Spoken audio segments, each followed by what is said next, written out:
नमस्कार, जय श्री राम। कैसे हैं आप सब। हमारे YouTube channel Arvind Kumar official में आप सभी का स्वागत है। जैसे कि आप सब जानते हैं कि हमास के साथ इजराइल का युद्ध चल रहा है। इजराइल ने साफ साफ ये बात क्लियर की है कि वो युद्ध की स्थिति में है।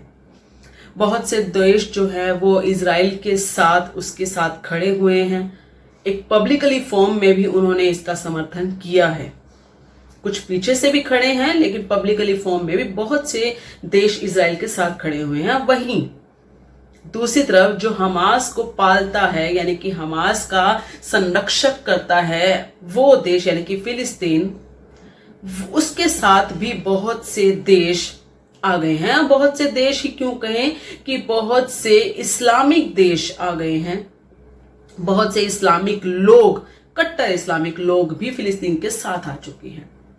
हम आपको ये बताएंगे कि एक्चुअली में ये जो हमास है वो है क्या, और इजराइल की शुरुआत यानी कि इजराइल जो देश है वो यहूदी देश बना कैसे, इसकी शुरुआत कैसे हुई।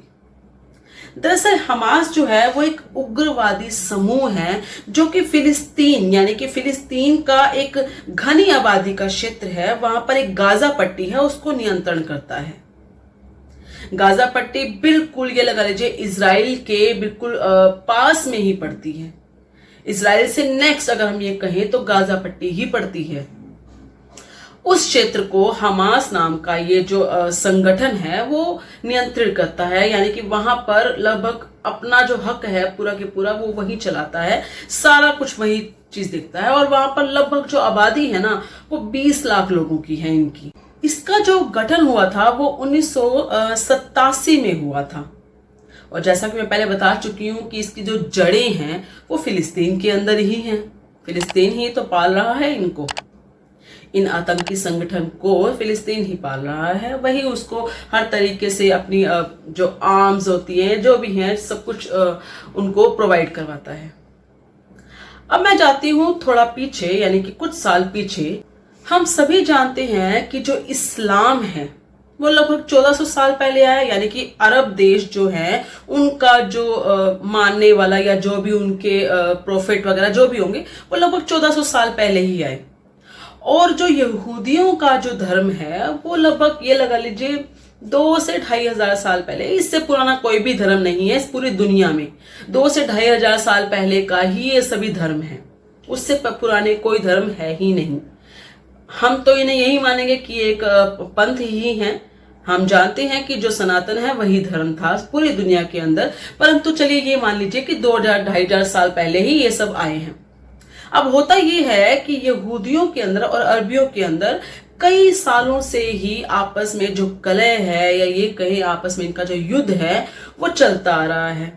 अरबी कहते हैं जगह हमारी है और यहूदी कहते हैं जगह हमारी है। अब इनका यहूदियों का एक देश था, ये लगा लीजिए जब प्रथम विश्व युद्ध हुआ था, यहूदियों का एक देश था तुर्की, जिसको मतलब प्रॉपर यहूदी देश ही था। अब क्या होता है, प्रथम विश्व युद्ध के ऊपर ब्रिटेन जब सभी जगह पर हर जगह पर अपना कब्जा जमा रहा था तो ब्रिटेन ने तुर्की पर भी अपना कब्जा जमा लिया और उसको अपने कंट्रोल में कर लिया।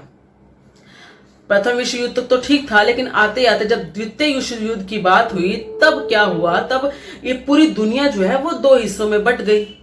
मतलब ब्रिटेन, फ्रांस, ये सब कुछ अपने अपने रूस और ये जो अमेरिका है ये सब अपने अपने हिस्सों में बट गए। इस तरीके से बटने के बाद ब्रिटेन जो है वो फंस गया, क्योंकि उसे अपना जो कंट्रोल था वो अब संयुक्त राज्य को देना था, यूनाइटेड नेशंस को देना था। उसने तुर्की का जो कंट्रोल है वो यूनाइटेड नेशंस को देना शुरू कर दिया, यानी कि दे ही दिया। अब तुर्की को, क्योंकि वहां पर अरबी और यहूदी 2 तरह की वहां पे जातियां मिलती थी, 2 तरह के वहां पर मजहब मिलते थे, धर्म मिलते थे, तो संयुक्त राज्य ने ऐसा किया कि इन दोनों को 2 हिस्सों में बांट दिया, जिसमें से एक देश को कहा गया अरब और दूसरे को कहा गया इजराइल। अब इजराइल के अंदर तो फिर भी अरब देश में तो क्लियर हो गया। अब आपको मैं एग्जांपल देती हूँ, जैसे आप ये लगा लीजिए कि हिंदुस्तान की बात हम लेकर हैं। जब भारत का विभाजन हुआ था तो क्या हुआ था, ये गांधी, नेहरू, ये जिन्ना, जितने भी लोग थे ये उस सब की पार्टियों के, उन्होंने क्या किया था, मुसलमानों को तो अपना एक देश चाहिए चाहिए, मुसलमानों को तो देश पकड़ा दिया, लेकिन हमारे देश के अंदर मुसलमानों का जो बीज यहाँ पे बोया गया था, उस बीज को यहीं पर पनपने दिया, यानी कि उस बीज को खड़ा नहीं किया, यानी कि मुसलमानों को वापस यहीं रखा गया।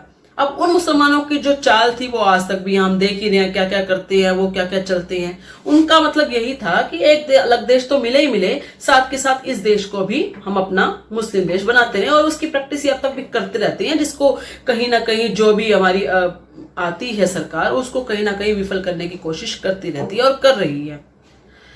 खैर, हम इसकी बात कर रहे थे, तो क्या हुआ कि इजराइल अलग देश बना।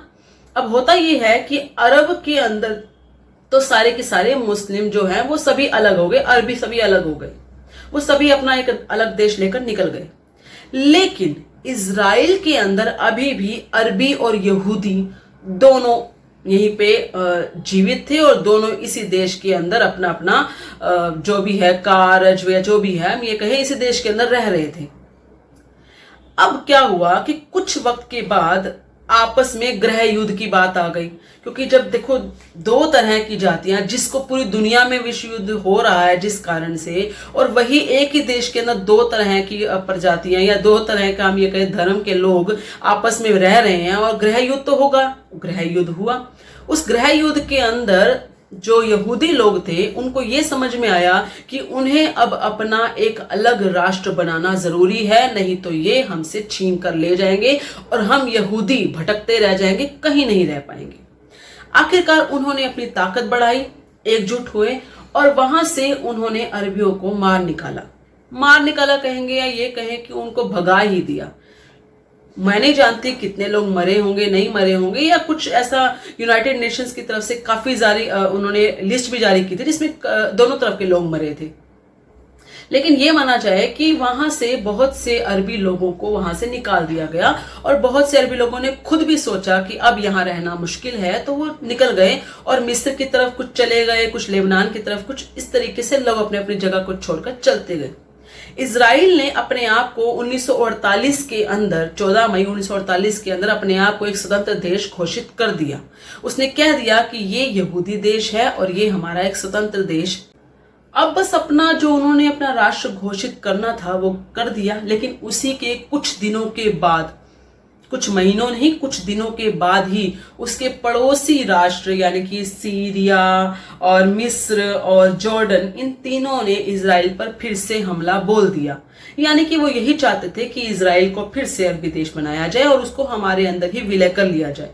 ये कोशिश में वो आज तक भी लगे हुए हैं।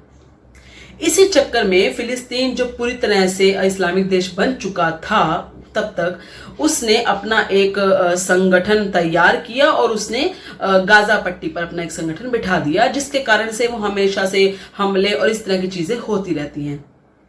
और अब जो युद्ध चल रहा है, जो कि हमास और इजराइल में चल रहा है, वहां पर भी सुनने में तो यही आया है, अभी मैं श्योर नहीं हूं क्योंकि अभी तक इसकी आधिकारिक रूप से एक डिटेल जारी नहीं हुई है सोशल मीडिया पर या कहीं पे भी।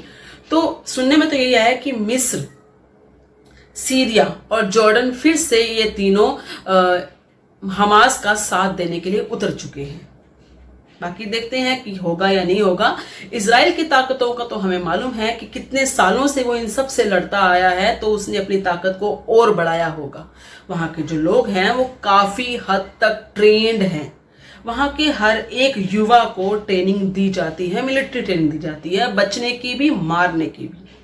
तो देखते हैं कि वो कैसे किस तरीके से इन सब से लड़ता रहेगा, और वो काफी सालों से लड़ भी रहा है, ये नहीं कि पहली बार।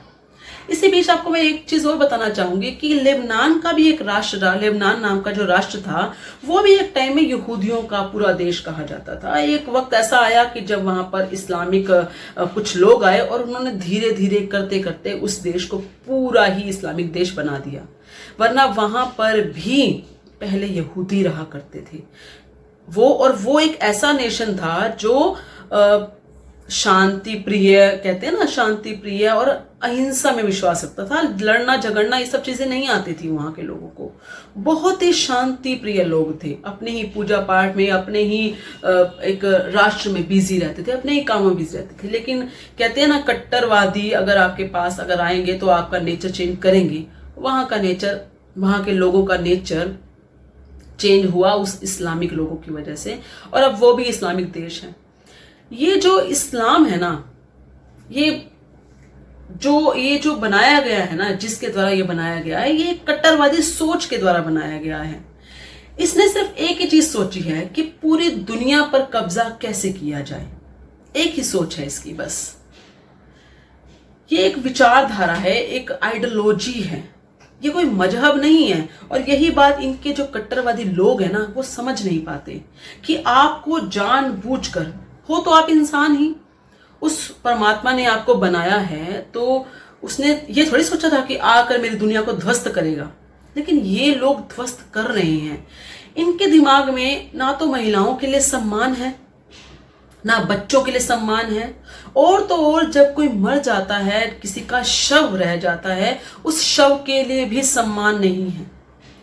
ये सिर्फ अपनी कौम को ही सब कुछ सही और उसी को ही सब कुछ समझते हैं कि अगर उनकी कौम का, उनका ठप्पा लगा हुआ है, उनकी कौम का वो है तो वो सब कुछ सही है, अदरवाइज दूसरा जो इंसान है वो गलत ही है। अगर गलत होता तो ऊपर वाला बनाता ही क्यों?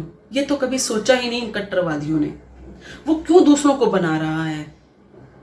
सिर्फ अपनी आकाओं की बातों को सुनकर ये लोग बहक रहे हैं और इस तरीके से कृत्य कर रहे हैं। और इनका ये बहकना जो है ये कभी खत्म नहीं होगा, क्योंकि इनकी सोच में वो चीज गड़ चुकी है, वो सनी जा चुकी है, वो ऐसे नहीं निकलेगी।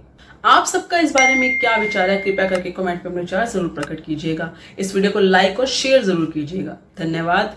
जय श्री राम।